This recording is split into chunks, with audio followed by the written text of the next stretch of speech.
Hi, this is Karen Tully, continuing to report from the Republican Women of Baltimore County. We had a very informative meeting regarding digital tyranny and cashless societies.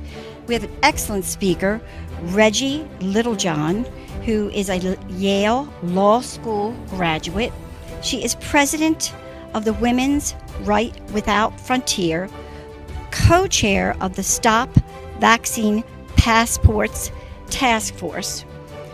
You're also instrumental in and an expert on China and the one-child policy.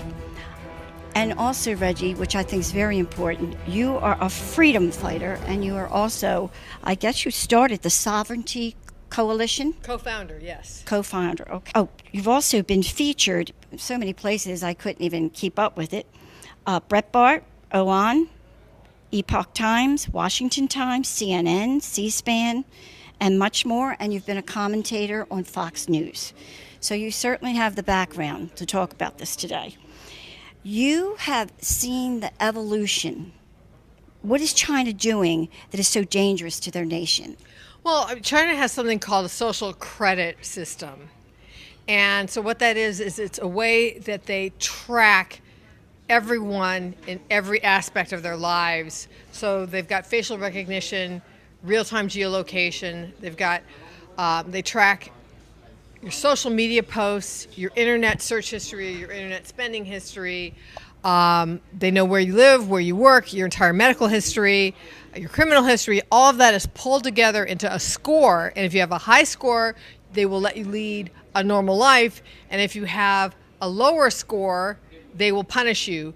So if, for example, you take a position on social media against the government, they will lose your job. You can not be able to borrow money, so you won't be able to buy a home or start a business. Your kid won't be able to go to a private school. You will not be able to travel.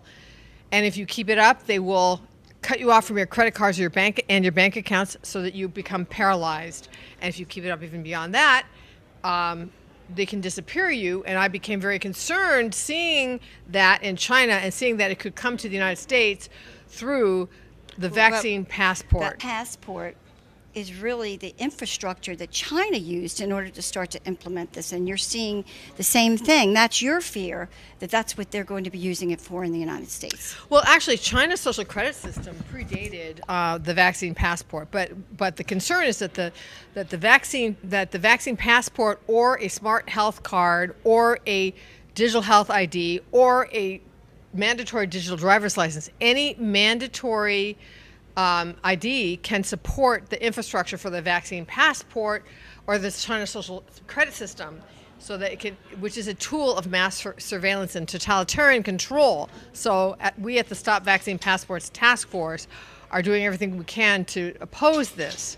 And it's also, one of the differences is that it's programmable, that this digital is programmable, and it's a way to really control society. So what you're referring to is the central bank digital currencies. The central bank digital currencies are programmable. So what that means is that the central bank digital currency, they can decide when you spend it. Like they can decide, you have to spend it within a month, or you can't spend it until a certain future time. They can decide, whether you can spend it. Like they could say, you can't buy a gun with this, or you can't buy whatever they don't want you to buy with this. They can decide that you have used up all your carbon credits. Like, so for example, let's say you go to the wedding of a friend, and you fly there, and then all of a sudden a loved one dies and you want to fly to the funeral. They could just say, well, I'm sorry, you already used up your carbon credits for the month. You can't go to the funeral. Or if they don't like you, if you are somebody who disagrees with the narrative that, for example, the World Health Organization is saying, they can just turn you off from your money and you can't spend it at all. And that is a way of paralyzing dissent. I don't know if this is off subject, but I know you have warned about the WHO and the World Health Organization and how they are trying to implement things in order to control us also. And they may be able to do that through some of these digital devices. Well, the World Health Organization, the United Nations, the G20, the B20 are all pushing interoperable vaccine passports that are global, and also the World Bank and the Bank of International Settlements are trying to put out an international, what I'm trying to say, central bank digital currency. So you put the two of those together, and you have what we call a digital gulag that can trap people.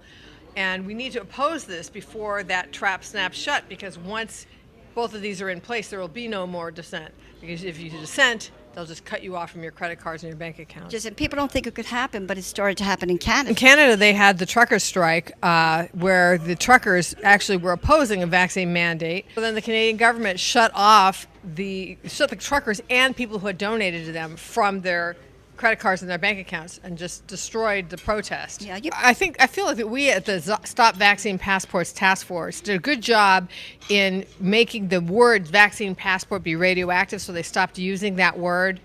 But so now they're calling them digital health IDs, smart health cards, or they could call it just a national digital ID. And there's a bill in the Senate right now that would support the creation of a national digital ID, and the excuse given is, this is to stop identity fraud, all right? But what it is it creates the platform that can be used for a system like the China social credit system. How long do you think before we'll really start to see this implemented? Oh, it's already getting implemented. Okay, it's not like, so I think that we could end up, if we don't oppose it, with a central bank digital currency within a year. WHO and various other international organs are pressing for digital vaccine passports, and they've already hired Deutsche Telekom to create these. So if and when we have another pandemic, which I think we will probably have one shortly, I think that the infrastructure has already been laid, and so then they'll be able to implement it instantly. I know you have a newsletter. You say that it's well documented, well cited. How can somebody get in touch with you? How can someone help with this cause? Okay, so if you want to get in touch with me, you can email me at reggielittlejohn@gmail.com. Hold on, that's R-E...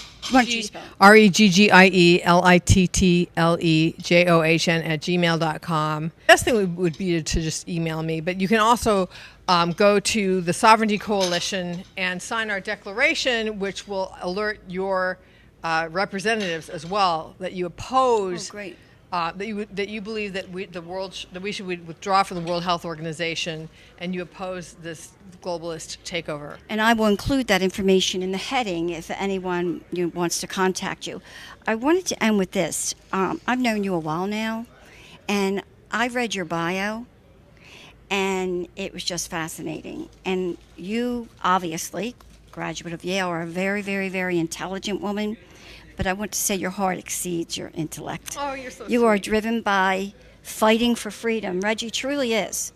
So this isn't anyone for a political position or any of those other motives. This is truly for our freedom. Absolutely, and that's the thing, is that you have to discern with your heart and also in prayer to God where He wants you to put your energies, and then you deploy your energies in the way that He says. So Exactly. Well, thank you so much. Thank you for being our speaker today. I know that everyone learned so much. God bless you. God bless you too. Thank you.